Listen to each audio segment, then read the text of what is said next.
الحمد للہ وحدہ والصلاة والسلام علی سید الانبیاء والمرسلین محمد وعلی آلہ واصحابہ اجمعین الی یوم الدین، اما بعد۔ اللہ تبارک و تعالیٰ کا بے انتہا کرم و فضل ہوا کہ کچھ ہی دنوں بعد رمضان المبارک کا عظیم الشان مہینہ ہمارے چوکھٹوں پر دستک دینے آ رہا ہے۔ شہر مبارک شہر عظیم، جس کے تعلق سے قرآن ارشاد فرماتا ہے شہر رمضان الذی انزل فیہ القرآن ھدی للناس وبینات من الھدی والفرقان، اور احادیث نبویہ بھی رمضان المبارک کے تعلق سے بہت اسپشٹ الفاظوں میں یہ بیان کرتی ہے۔ من صام رمضان ایمانا واحتسابا غفر له ما تقدم من ذنبه ومن قام رمضان ایمانا واحتسابا غفر له ما تقدم من ذنبه۔ آج ہم جو بات کرنے جا رہے ہیں وہ شعبان المعظم کی بات کر رہے ہیں، جو کہ رمضان سے پہلے مہینہ ہے، جس میں اب ہم ہے، یعنی یہ شعبان کا مہینہ ہے۔ اس مہینے میں 15 تاریخ کو ایک رات منائی جاتی ہے جس کو شب برات کہتے ہیں۔ شب کے معنی رات کے ہوتے ہیں، برات کے معنی چھٹکارے کے ہوتے ہیں، یعنی چھٹکارے کی رات۔ اس طرح سے بہت سارے لوگ اسے چھٹکارے کی رات مانتے ہیں۔ امت میں ایک طبقہ بدعات و خرافات کی طرف جا رہا ہے، اور ان راتوں میں اپنے اوپر ایسے ایسے اعمال کو و افعال کو ضروری قرار دیتا ہے جو سرے سے نبی علیہ السلام سے ثابت نہیں ہے، یا پھر ہے بھی تو ان احادیث پر کلام ہوا ہے۔ آج کی ہماری بات مکمل واضح طور پر آپ کو سمجھ میں آئے گی۔ سب سے پہلی بات یہ ہے کہ شب برات میں بہت سارے لوگ شربتیں تقسیم کرتے ہیں، جس کا تعلق اسلام سے نہیں ہے۔ اگر آپ خدمت کر رہے ہو تو اچھا ہے، لیکن یہ کہنا کہ یہ سنت ہے یا پھر صحابہ کا طریقہ ہے تو یہ غلط ہے۔ اسلام سے نہ جوڑیے اس کو، ویسے ہی آپ کو بانٹنا ہے، آپ بانٹتے رہیے ثواب کی خاطر۔ دوسرا، نمازیں ادا کرنا،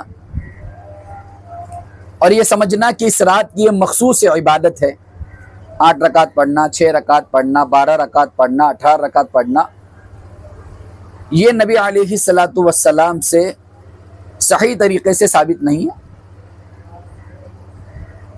الا یہ کہ اما عائشہ کی وہ روایت، اللہ کے نبی رمضان میں اور غیر رمضان میں 11 رکعت پڑھتے تھے، جن میں 8 رکعتیں تہجد کی ہے اور 3 رکعت وطر کی ہیں۔ تو اگر وہ کوئی پڑھتا ہے تو اس کے لیے تو معاملہ کلیئر ہے، لیکن اسپیشل شب برات کی نماز کر کے اگر آپ اس کو نبی علیہ السلام کی طرف منسوب کرو گے تو کیا ہوگا وہ میں آپ کو بتاتا ہوں۔ اللہ کے نبی کی ایک حدیث ہے جو کہ ہر مسلمان کو یاد ہونی چاہیے، من کذب علیہ متعمدا فلیتبوأ مقعدہ من النار۔ اگر کسی نے میری طرف جان بوجھ کر کوئی ایسی حدیث منسوب کر دی جو میں نے بیان نہیں کی تھی، تو ایسا شخص اپنا ٹھکانہ جہنم میں بنا لے۔ ہمیں جب بھی منہ کھولنا ہے محمد الرسول اللہ کے تعلق سے، اس چیز کو پوری کی پوری احتیاطی کے ساتھ آپ بیان کریں کہ یہ فرمان نبی کا ہے بھی یا نہیں ہے۔ آپ جنہیں اہل علم مانتے ہو ان کے منہ سے حدیثیں سنو، یا ان سے پوچھ کر حدیثیں پڑھو،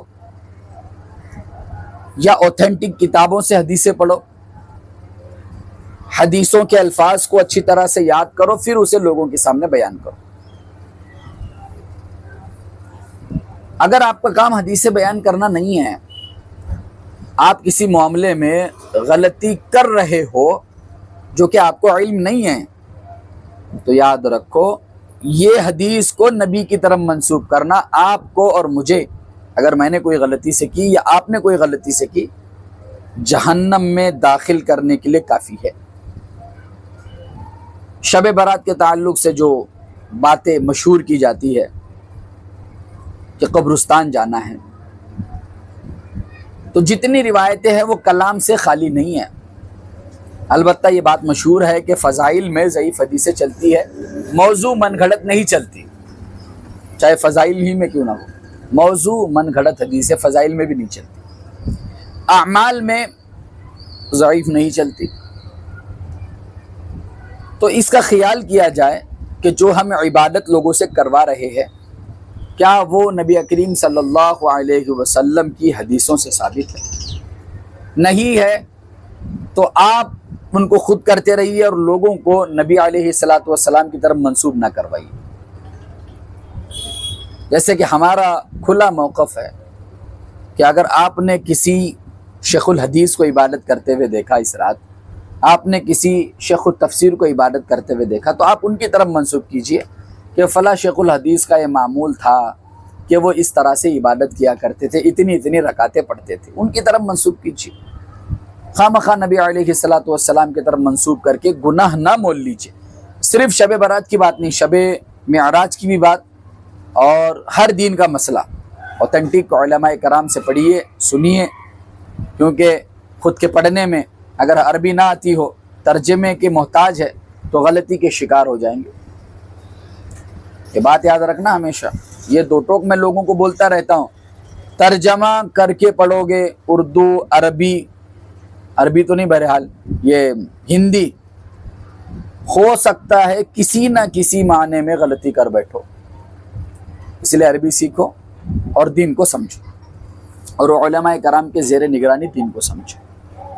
بہرحال ہم آگے بڑھتے ہیں شب معراج کے اوپر، اور شب معراج تو تاریخ میں بھی اس کا کچھ ذکر نہیں ہے، جو رجب میں عموماً لوگ مناتے ہیں، اور کیا اسی دن یا اسی مہینے میں ہوئی تھی اس کا بھی ذکر نہیں۔ اب اس کے آگے شب برات ہے، رمضان سے فقط 14 دن پہلے، اور اس کا روزہ ہے۔ بہت ساری چیزیں اس کے تعلق سے عوام میں مشہور کرا دی گئی ہے، لہٰذا ان کا کرنا ضروری نہیں، اگر کوئی کرتا ہے تو گناہ نہیں، جیسے کہ نماز ہو گیا، قبرستان میں جانا آنا ہو گیا، گناہ نہیں ہے البتہ، لیکن کرنا ضروری ہی ہے، اس طرح سے اڑ جانا یہ گناہ ہے، اور رسول کی طرف منسوب کرنا یہ گناہ ہے۔ البتہ یہ کہ آپ کو اجازت ہے، آپ کسی بھی رات جو ہے وہ قبرستان جا سکتے ہیں، اور وہاں پر سلام آپ جو ہے وہ کر سکتے ہو، السلام علیکم یا اہل القبور، ان کی مغفرت کے لیے دعا کر سکتے ہو۔ لیکن مسند احمد بن حنبل میں ایک روایت ہے کہ جو کہ غالباً حسان بن ثابت سے ہے کہ اللہ کے نبی نے عورتوں کو قبرستان میں جانے سے منع کیا، تو عورتیں اس بات کا خیال رکھیں کہ وہ قبرستان میں نہ جائے۔ مرد جائے، آخرت کی یاد تازہ ہوتی ہے، آج رات جائے، یعنی شب برات کی رات جائے یا کبھی بھی جائے، لیکن اس کو اللہ کی طرف منسوب نہ کریں، اللہ کے نبی کی طرف۔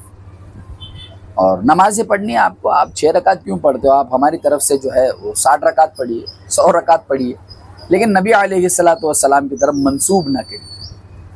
منسوب کرو گے معاملہ پھنس جائے گا۔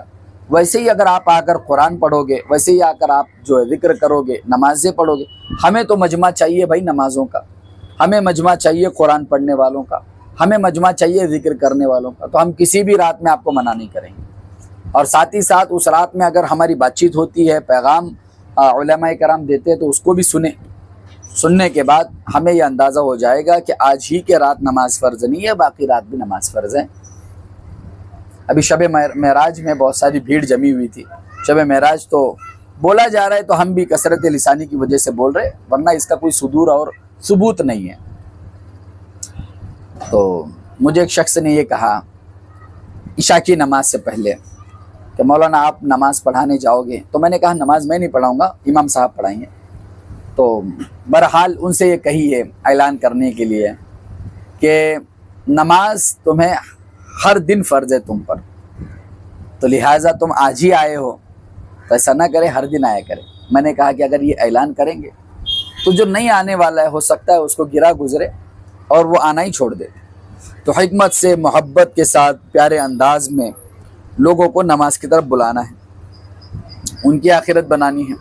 لہٰذا جو بدعات و خرافات شب برات میں لوگوں نے گھڑ رکھی ہے، مر رکھی ہے، اس سے بچنے کی کوشش کریں، اپنے علماء سے پوچھ کر کام کریں، حدیثوں کو پڑھ کر کام کریں۔ لیکن میری ایک بات، قیامت تک جب تک بھی آپ زندہ رہو گے، یاد رکھو، ترجمے میں وہ مزہ نہیں ہے جو عربی میں مزہ ہے، اور خصوصاً ہندی میں اور اردو میں تو بالکل بھی وہ مزہ نہیں۔